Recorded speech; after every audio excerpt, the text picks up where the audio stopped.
Hello, everyone. Welcome to Barca News and welcome to another post match live analysis. Today, we're analyzing Barcelona's victory against Alaves 3-1 at the Camp Nou on Barcelona's 126th anniversary. Yes, you heard that right. Today, Barcelona celebrated another anniversary, 126 years of existence since that day on November 29, 1889, when Juan Gamper decided to found the club. Today, by the way, is also my birthday. I do share my birthday with Barcelona.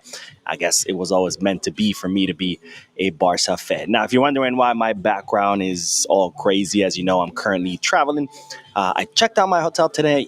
I'm flying back home tonight. So tomorrow is back to the regular scheduled videos and podcasts. And I gotta say, I cannot wait because I haven't done a podcast in 2 weeks. And of course, podcasts are my favorite days because I do get to read you guys' comments live. Anyways, let's dive right into the match because today Barcelona bounced back from that Chelsea defeat in the Champions League, winning against Alaves 3-1 with 2 goals of Dani Olmo and a goal by Lamine Yamal. And with that, of course, we are at the top of La Liga table temporarily because tomorrow Real Madrid will play, and of course, depending on that result, will determine whether we stay at first or we drop back second. Hopefully, we stay at first. Now, as far as the match itself, I gotta say I got mixed feelings.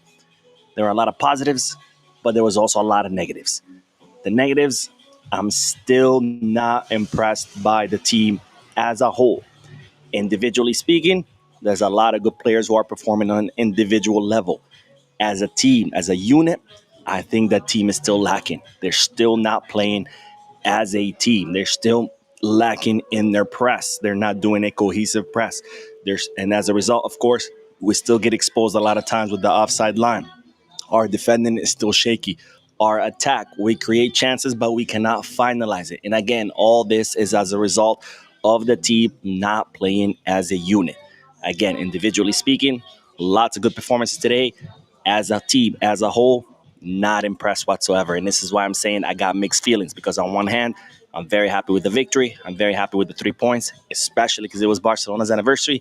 On the other hand, I'm still not seeing that Barcelona from last season. And I'm still seeing a lot of room for improvement. Now, let's start, as always, with the lineup first, and then we'll talk about the team as a whole, what I saw, and then finally we'll talk about the individual players because today we had a different lineup, and this is that lineup that Hansi Flick chose for today's match with a lot of changes. Now, of course, in goal, we had Juan Garcia, who had a phenomenal match. Of course, we'll talk about him a little bit more. We had Eddie Garcia replacing Jules Koundé on a right back. I think Hansi Flick looking to rotate Jules Koundé. On the left, we had Alejandro Balde. And then in our two center backs, we have Pau Cubarsí and Gerard Martin, once again playing as our left center back. We'll talk about Gerard Martin a little bit because really good match by him as well.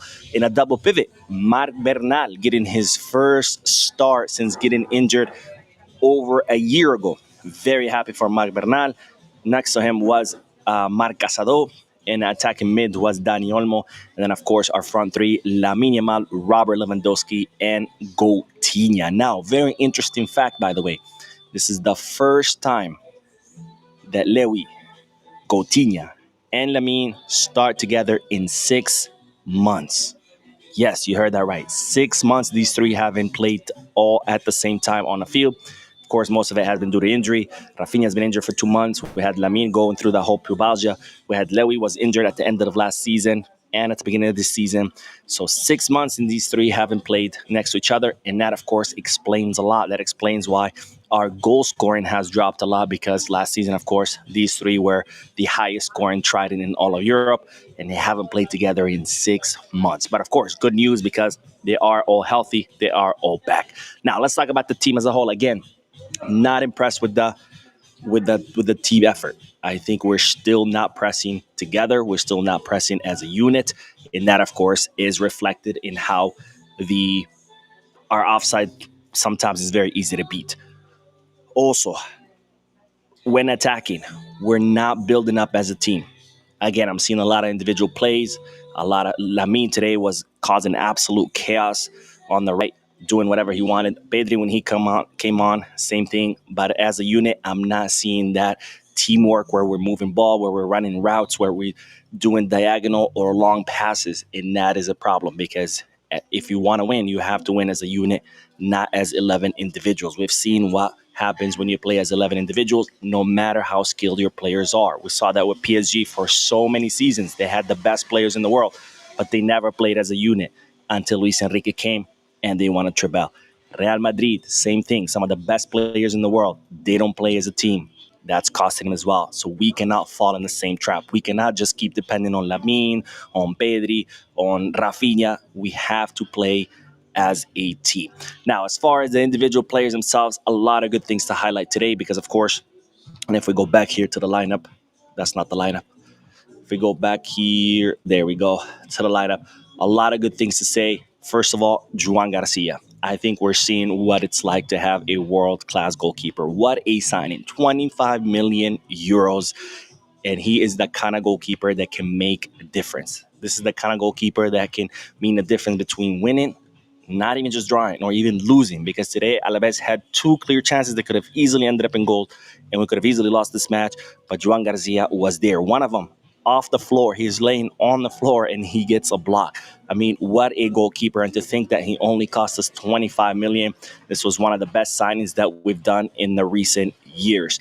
Second player I want to talk about, Gerard Martin. Gerard Martin. Because this is not the kind of defender that anyone gets excited about. Not the most talented, not the fastest, not the strongest. If he wasn't even playing, you wouldn't even remember he exists. But yet, time and time again, he comes in and he does the job. He may not be super impressive. He might not be super flashy. He's no Pau Cuarci. He's no Dean Huysen. But he gets the job done. And today, he got the job done in the left center back, which is not a position that he's played much. This is only his second time. And today, phenomenal job winning. I think he won like 9 duels, 5 forward passes. He's still, of course, lacking a little bit with the build-up because that's not his profile, is not something he's used to. But yet, he always keeps improving. The Gerard Martin from this season versus the Gerard Martin from last season, day and night. I mean, this guy has skyrocketed as in comparison to last season, and I'm very, very happy that Hansi Flick has believed in him, has given him the chance because Gerard Martin continues to do the job. Dani Olmo scored a goal. Sorry, 2 goals, a double. Still not impressed with his performance. Losing a lot of balls, not really positioning himself right, a little bit lazy with the press during the first half. During the second half, he dropped next to Pedri in that double pivot, and we saw a better Dani Olmo. We might be seeing maybe Dani Olmo rediscovering himself. You know, we saw that with other players. Rafinha always played on the right, and now he does much better on the left. Maybe Dani Olmo is better in a double pivot.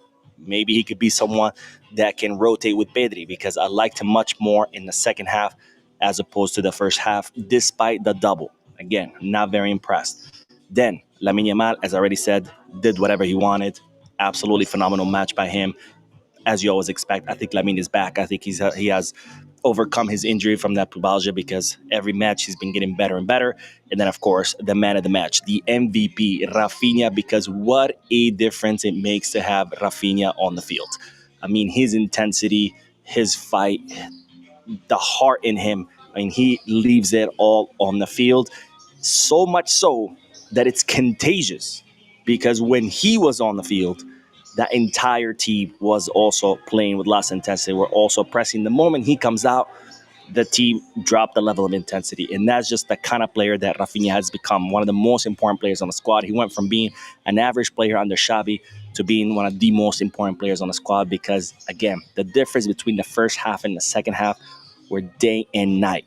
And it all has to do with Rafinha's fight, with Rafinha's intensity and how contagious it is. Which brings me to this other player, Marcus Rashford. Great in the attack, sure. He generates danger with his speed, or physicality, sure. Lots of goals, lots of assists. Defensively speaking, this guy is non existent. When a team has to press, when a team has to track back and drop and defend, it's like you're playing with one less guy, which of course begs the question, should we spend 30 million euros on signing Marcus Rashford? To me, I'm sorry, the answer is no. I think we could take those 30 million and invest it somewhere else because Rashford, again, attack-wise, great.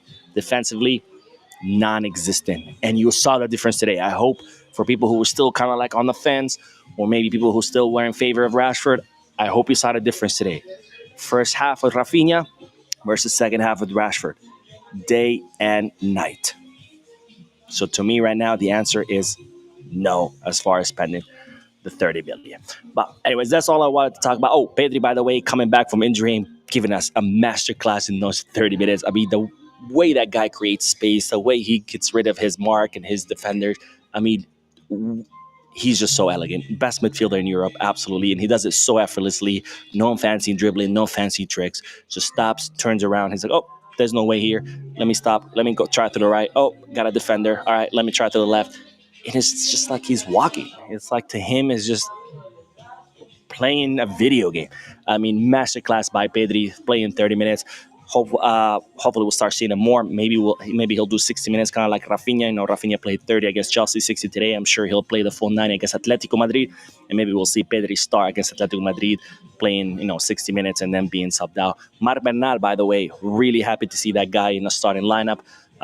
Still, you could see that he's been out for a while because today he was late a lot of times to the tackles.